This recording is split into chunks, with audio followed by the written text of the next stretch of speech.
Ok, estamos en medio de esta serie, Crisis, Sufrimiento y Dios. Se nos han ido ya varios domingos y el objetivo de esta serie es como preparar a la iglesia para el sufrimiento, y el objetivo también es ayudar a las personas que estén pasando por una etapa difícil, ayudarles a encontrar fortaleza en Dios. Yo espero que esté siendo una bendición para todos. El tema de hoy es caminando por el valle de sombra de muerte.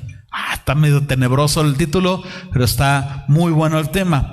Al final, tú quieres llevarte esta verdad central. Fíjate bien, la voy a leer, aparece aquí en pantalla.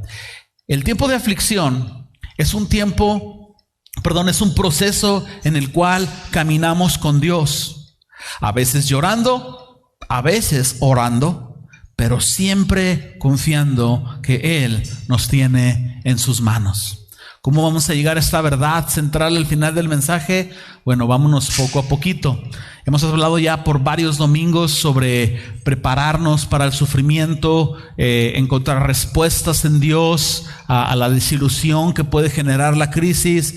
La pregunta de hoy es: ¿cómo podemos enfrentar y superar la crisis y el sufrimiento actuales que estamos viviendo? Si tú estás pasando ahorita por un momento difícil, ¿cómo le hago? Independientemente del mensaje, yo estoy seguro que el Señor te va a guiar, el Señor va a hablar a tu vida de una u otra forma, y si tú buscas a Dios, vas a llegar a estas verdades de una forma u otra. Pero a lo mejor este puede ser un atajo que te va a animar. Vámonos con el primer punto, inciso A: caminando con Dios en el sufrimiento. Este inciso nos va a hablar mucho de esta forma en cómo la Biblia presenta el sufrimiento. Entonces, para los que me están siguiendo en computadora, número 1, el sufrimiento es un camino que debemos de andar. Yo sé que dices tú, camino, andar, exacto, así de simple es. El sufrimiento es un camino en el cual tú debes de andar. La Biblia describe el proceso de crisis y el proceso de sufrimiento como un caminar. ¿Ok? Vas paso a paso, vas avanzando, inicias en un punto, terminas en otro punto. Eso es algo alentador en cuanto al sufrimiento y la crisis. No son para siempre, no son el estado en el que yo voy a vivir, son un tiempo, es un proceso, es un camino en el cual yo voy a ir caminando.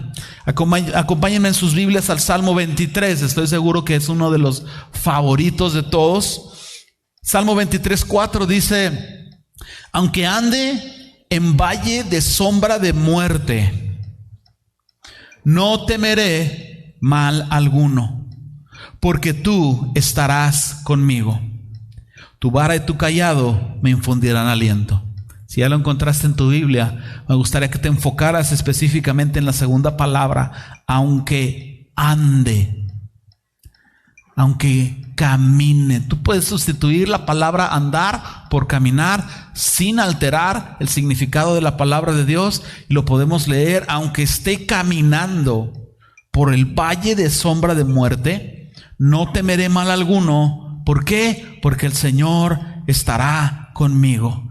Esto lo experimentó David, lo vivió, y es una verdad que tú y yo vivimos. Pero mira cómo la Biblia, entre este y muchos otros pasajes más,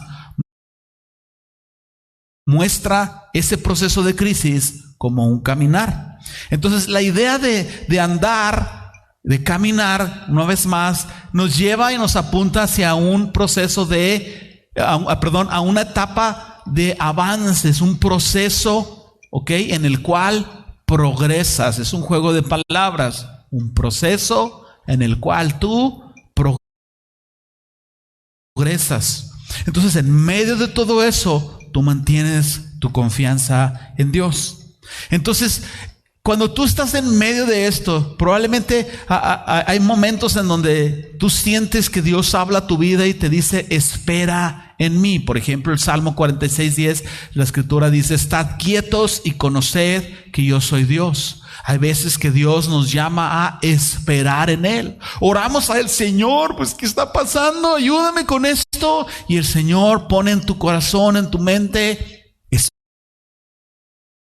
espera en mí. ¿Te ha pasado? Bueno, aunque el Señor diga espera en mí, el Señor no pretende que tú te quedes quieto, estático, o sea, no haces nada. No, pues estoy esperando en el Señor. No, el proceso de espera es un proceso en el que simplemente esperas la respuesta de Dios.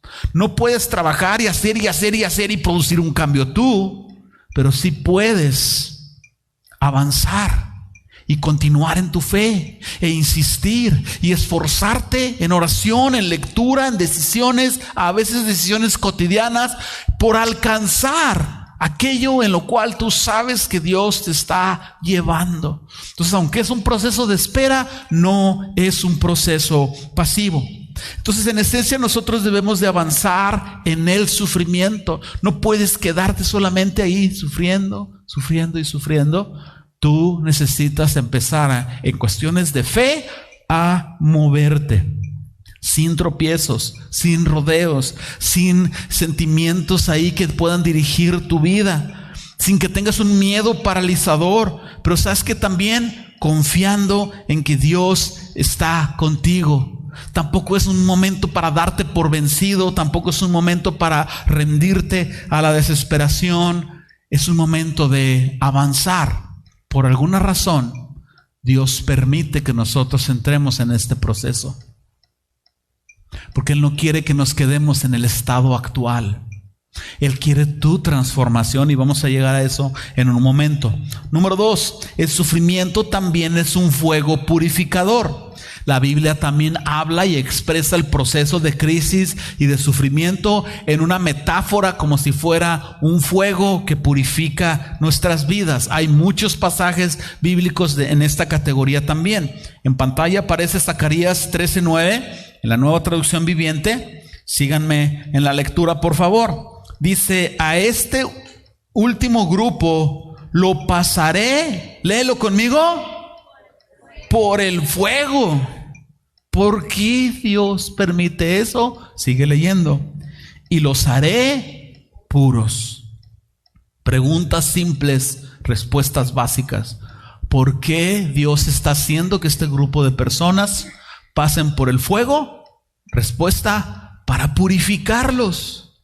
Para purificarlos. Entonces, tu vida va a ser una antes de la crisis y tu vida va a ser otra totalmente transformada después de la crisis. El beneficio que va a venir a tu vida, lo hemos hablado, es increíble, impresionante y da la gloria a Dios. Yo continúo leyendo. Y los haré puros, los refinaré como se refina la plata, los purificaré como se purifica el oro. Invocarán mi nombre y yo les responderé y diré: este es mi pueblo. Y ellos dirán: el Señor es nuestro Dios. Hay pasajes, si tú estás tomando notas, Salmo 66:10, Proverbios 17:3, Malaquías 3:3, hablan del mismo concepto. Pero yo quisiera que me acompañaras en tu Biblia al libro de Isaías. En Isaías 43, voy a leer versículos 2 y 3 y luego me voy a brincar al versículo 5, o tal vez vamos a quedarnos en 2 y 3, solamente empiecen conmigo la lectura. Isaías 43, versículos 2 y versículo 3. Vamos a dejar de lado el 5. La Escritura dice: cuando pases por las aguas, yo estaré contigo. Y si pasas por los ríos, no te anegarán. ¿Qué quiere decir esto? Que el agua no te va a hundir, no te vas a ahogar, no te anegarán. Cuando pases por el fuego, híjole, no te quemarás, ni la llama arderá en ti. Porque yo, el Señor Dios tuyo, el Santo de Israel, soy tu Salvador. Visualmente, regrésate a la parte B del inciso 2, es decir, cuando empieza después del punto, cuando pases por el fuego. ¿Ya lo encontraste ahí? Cuando pases por el fuego. Mira la forma en cómo la Biblia una vez más nos dice, cuando pases por el fuego. No es si alguna vez te toca ser el sorteado, en donde la mayoría de la iglesia no sufre y ni modo, a ti te tocó sufrir. Si alguna vez sufres, no. ¿Cuándo? Nos habla de la certeza. Pero mira lo que dice la Escritura: cuando pases por el fuego, no te quemarás, ni la llama arderá en ti. ¿Por qué? Porque el Señor está contigo. ¿Qué quiere decir esto? Que el fuego de la prueba no es enviado o permitido por Dios para destruirte. Si Dios quisiera destruirte, no se andaría con rodeos.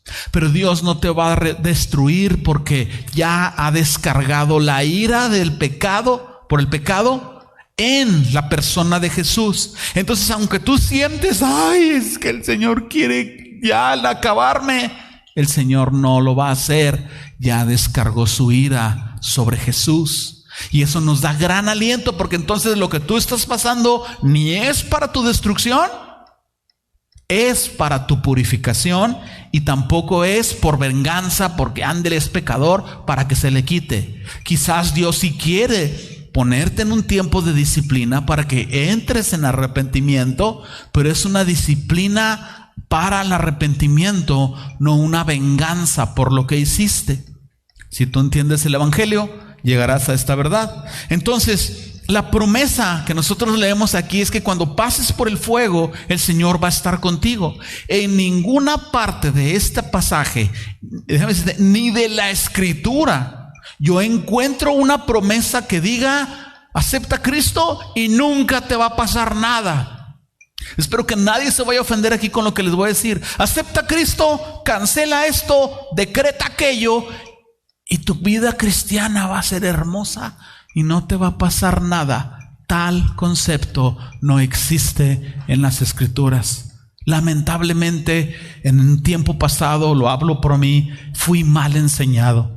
Doy gracias a Dios por su gracia, porque ahora entiendo que la promesa de Dios no es, nunca voy a pasar por nada. La promesa es, si yo paso por algo, Él ciertísimamente va a estar conmigo. Vamos adelante, el inciso B, lecciones del horno de la prueba.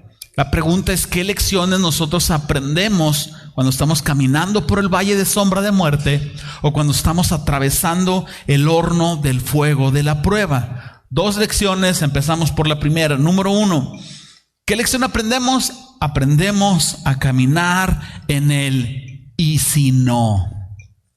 Suena raro, pero lo voy a explicar en un momento. En el capítulo 3 del libro de Daniel en la Biblia, nos habla, nos relata sobre un momento donde un rey llamado Nabucodonosor, para nombrecito, para si le quieres poner así a tu hijo, oye, mi Nabu, venga para acá, ¿cómo te llamas? Imagínense, sería precioso en la primaria, la maestra, Nabucodonosor Martínez. Este rey tenía un ego gigante y quiso manifestar su ego construyendo una estatua gigante. De ese tamaño era su ego. Estableció un decreto real, Nabucodonosor, en donde cada vez que se tocara la trompeta, eso es más como trompeta de banda del Cebetis, bueno, yo no sé cómo sonaba la trompeta, pero cuando sonaba la trompeta, las personas tenían que hincarse hacia la estatua, que era el equivalente de inclinarse hacia él, porque él se creía una especie de Dios. Y entonces sonaba la trompeta, la gente se hincaba ante la estatua. Y a veces yo me imagino que hasta 2 o 3 veces seguidas nomás para ver qué onda ahí. Y él estableció el decreto que si alguien no lo hacía, iba a ser arrojado al horno de fuego. Entonces tenía una idea, una filosofía política bastante convincente, ¿verdad? Pues ¿quién se quiere morir achicharrado? Pero hubo 3 hombres valientes, los conoces, Sadrach, Mesac y Abednego. Estos 3 decidieron no hincarse ante la estatua cuando sonaba la trompeta. Tú te vas a imaginar entonces que andaba la gente ahí en el mercado, sonaba la trompeta, todos se agachaban y evidentemente quedaban 3 rebeldes ahí. Los apresaron, los amenazaron, les dijeron, les vamos a dar una última oportunidad, hínquense ante la estatua y todo va a quedar bien. Ellos respondieron lo siguiente, aparece en pantalla la respuesta en Daniel 3, 17 al 18. He aquí, nuestro Dios a quien servimos puede librarnos del horno del fuego ardiendo, y de tu mano, oh rey, nos librará. Ojo con el versículo 18. Y si no, sepas, oh rey, que no serviremos a tus dioses, ni tampoco adoraremos la estatua que has levantado. Razona conmigo la respuesta. Ellos están diciendo, Dios puede librarnos de ti. No es un asunto de que mi Dios no pueda, tampoco es un asunto de que Dios no me ame. Él puede hacerlo. Pero si Él no lo hace, yo prefiero morirme adorándolo a Él que morirme adorándote a ti. Él es el único Dios verdadero. Esa fue su respuesta. La historia me encanta en la Biblia. Entonces, estos tres jóvenes son una representación de todas aquellas personas que están pasando por la aflicción, que están pasando por el horno del fuego de la prueba. Estos tres jóvenes son una inspiración para ti y para mí, porque nos muestran una verdad fundamental. Nos muestran que aquellas personas que caminan en medio de esta aflicción, personas que están en medio del sufrimiento y que no saben cómo va a terminar la historia en sus vidas, porque se ha prolongado y están parados ahí. Hay un momento en donde tú te colocas en fe por encima de la circunstancia. La circunstancia sigue, pero algo pasa en tu corazón. Ese punto de quiebre es el y si no. Básicamente es esto. Visualiza el proceso del sufrimiento como un caminar del punto A hacia el punto C. Y en medio está el punto B. Tú vas caminando, progresando, avanzando. Y llegas a un momento en donde no es el fin del sufrimiento, pero entiendes, Dios me puede librar, Dios me puede sanar, ha sanado a otros, Él me puede sanar, ha librado a otros, Él me puede librar, Él es suficientemente poderoso, habló y todas las cosas fueron creadas.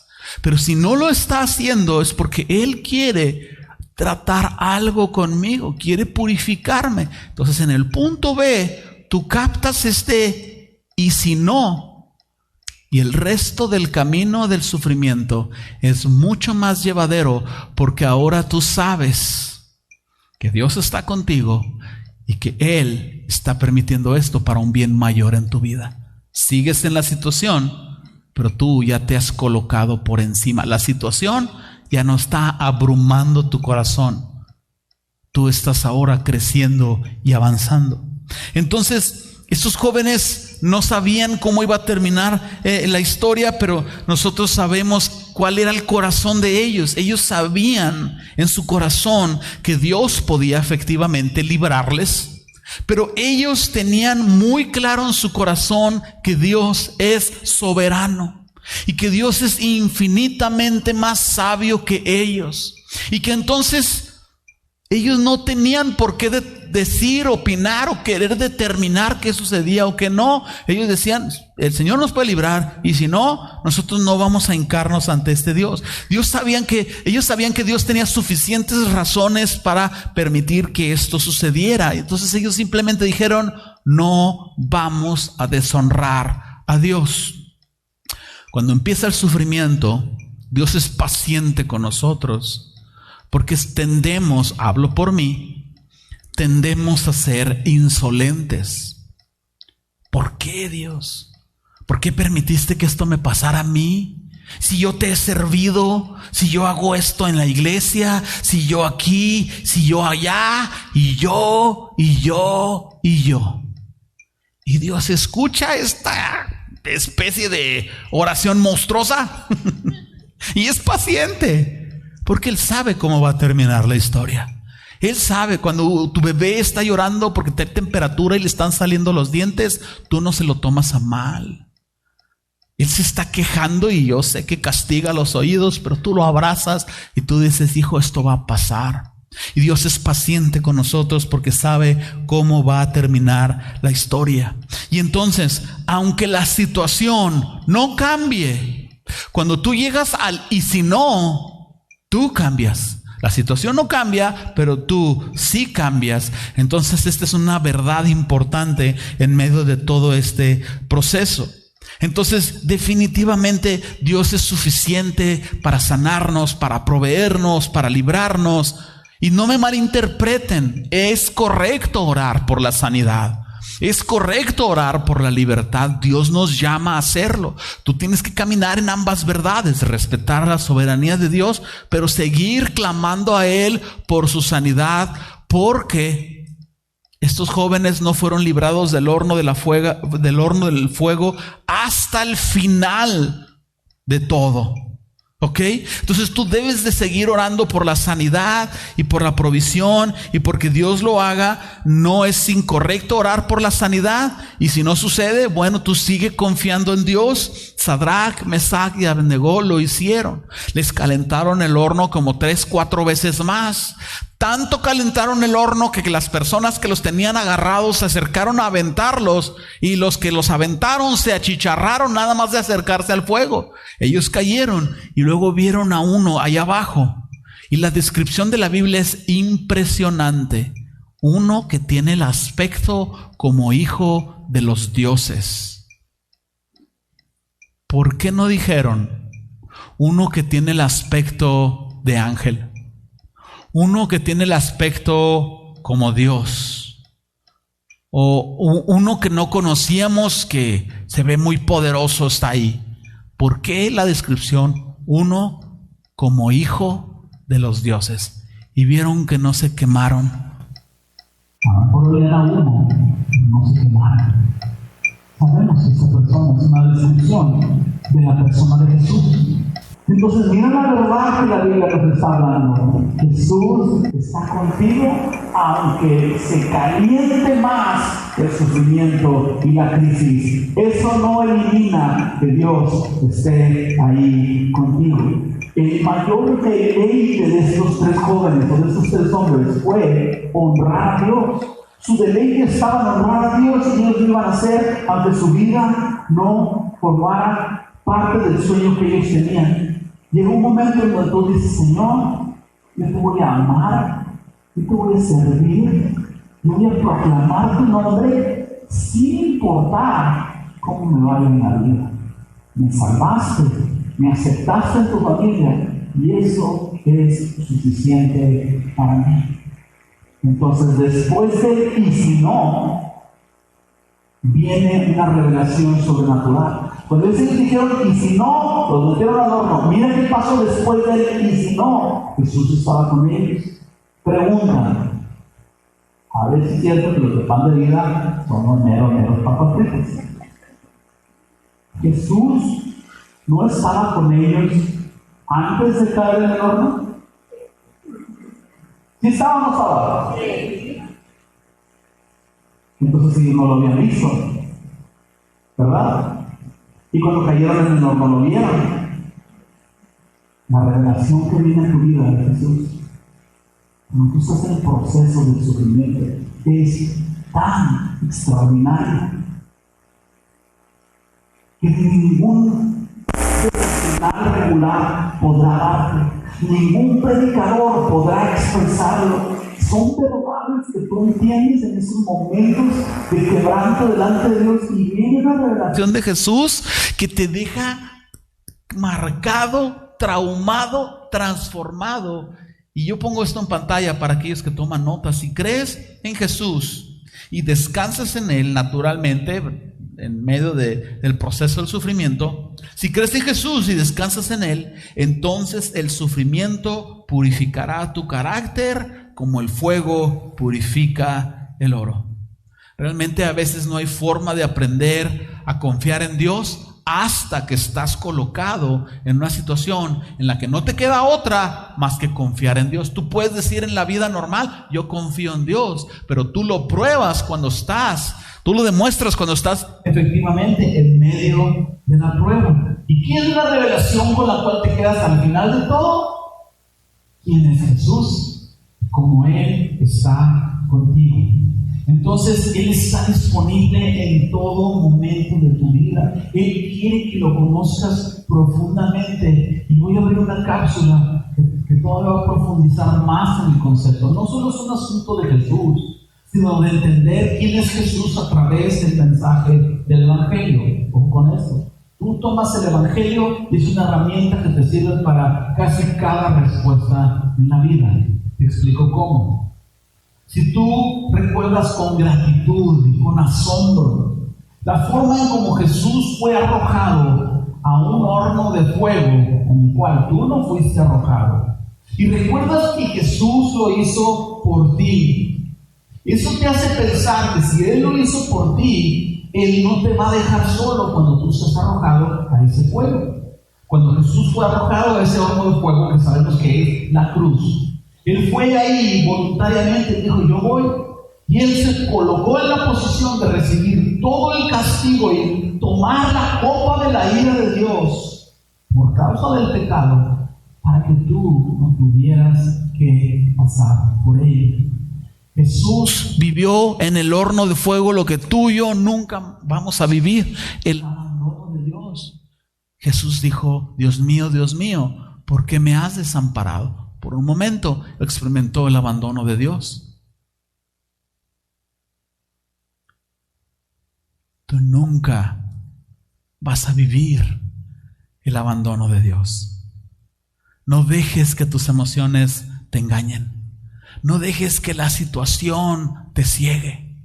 Nunca, jamás vas a experimentar el abandono de Dios. El Señor dice, yo estoy con vosotros todos los días y hasta el fin del mundo. Número 2, el horno de fuego es un proceso donde avanzas. En pantalla una frase para los que toman nota. Caminar con Dios a través del sufrimiento significa reconocer que Dios es Dios y que Él está presente. Entonces, mira, sígueme por favor. Caminar es algo que yo no puedo ahorita. Quiero llorar. Caminar no es algo dramático. ¿Me explico? No es algo, es algo normal. Es algo rítmico. Pones un pie y luego otro y un pie y otro. No es algo en lo cual tú te tienes que mentalizar. Voy a caminar. Te paras de un lado y vas al otro. Si la Biblia nos dice que el proceso de estar en la crisis del sufrimiento es un caminar, entonces eso significa que hay acciones rítmicas, cotidianas, prácticas y espirituales en las cuales tú y yo tenemos que caminar. Al principio la crisis y el sufrimiento nos paralizan, quizás hasta medio nos deprimimos y no queremos hacer nada. Pero en algún momento tú tienes que decidir empezar a hacer las cosas cotidianas de la vida. Aunque estés en el peor de los sufrimientos, tus hijos tienen que ser preparados para ir a la escuela. Se tiene que hacer comida, se tiene que ir al mandado, tienes que ir al trabajo, tienes que entregar el reporte. Tú tienes que continuar con tus actividades cotidianas fortaleciéndote en Dios, y también tú tienes que dar pasos cotidianos rítmicos de acciones espirituales que esencialmente te van a ayudar a avanzar en el proceso. Cosas como orar, cosas como leer la escritura, cosas como alabar a Dios. Pones alabanzas en algún dispositivo electrónico y estás con la tristeza en tu corazón, pero esas alabanzas están fortaleciéndote para seguir adelante en tu vida. Te levantas el domingo y te bañas y vas a la iglesia, porque no tenemos ganas de ir a la iglesia, pero en ese momento es cuando más necesitas ir a la iglesia y convivir con tus hermanos de la fe. Entonces, caminar con Dios es una ilustración que simboliza un progreso, a lo mejor lento, pero totalmente constante. En pantalla un par de versículos que nos van a ayudar a reafirmar esta verdad.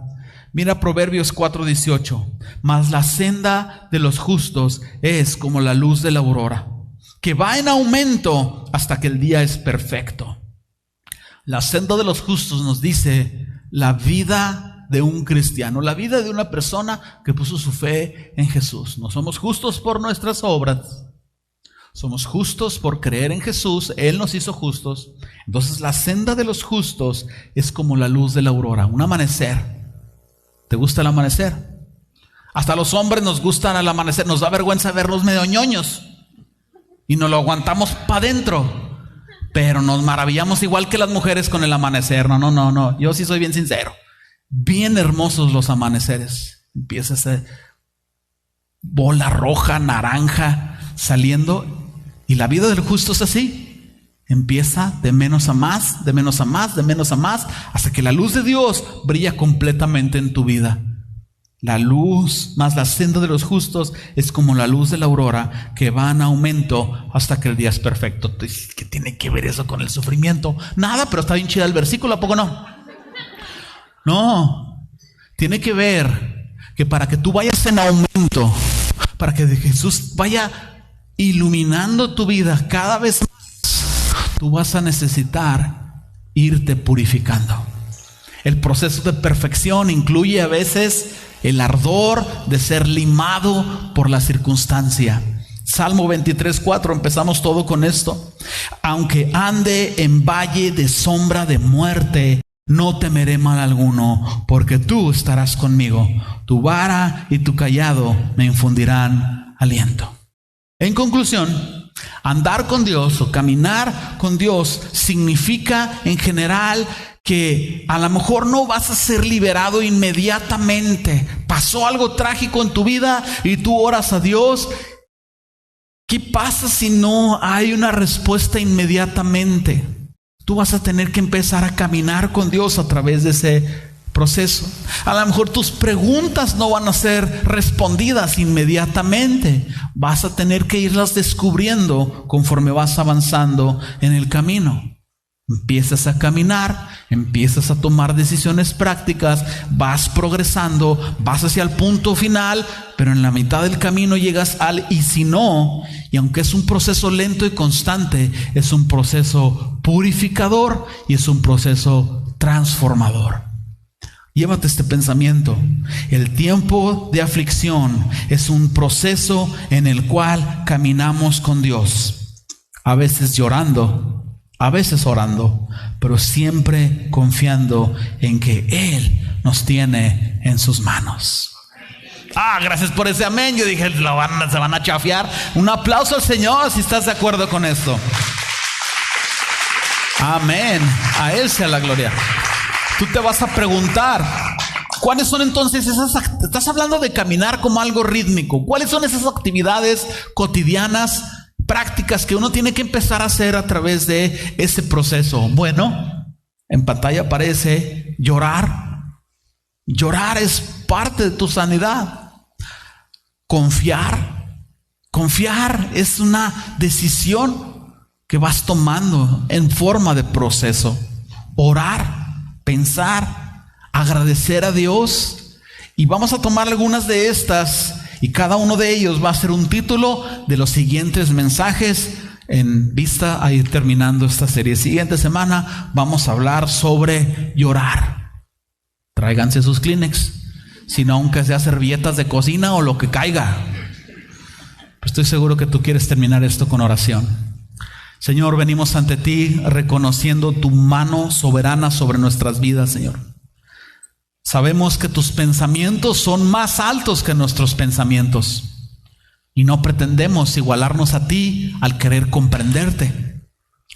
Simplemente, Señor, pedimos que cuando seamos metidos en el horno del fuego, el horno de fuego de la prueba, o cuando caminemos en el valle de la sombra de muerte, efectivamente podamos entender y recordar tu promesa que tú estarás con nosotros en todo momento, Señor.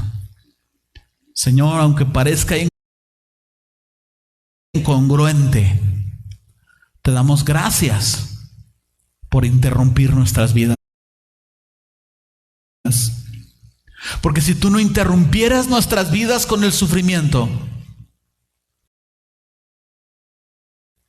nuestras vidas serían normales o quizás medio pecaminosas o quizás aburridas.